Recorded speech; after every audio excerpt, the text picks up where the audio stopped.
ATS है, ATS है, ये एटीएस है, एटीएस का हमने कैलकुलेशन किया है, इसमें कैलकुलेशन किए हैं। ये जो पहला केबल है,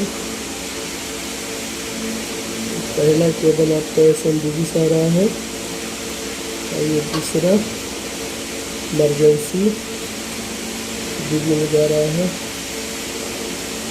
और ये जनरेटर का है, जनरेटर का क्योंकि पहला नॉर्मल में SMDB को लगा है, ये लोड है, लोड में इमरजेंसी DB में, और ये जनरेटर का है।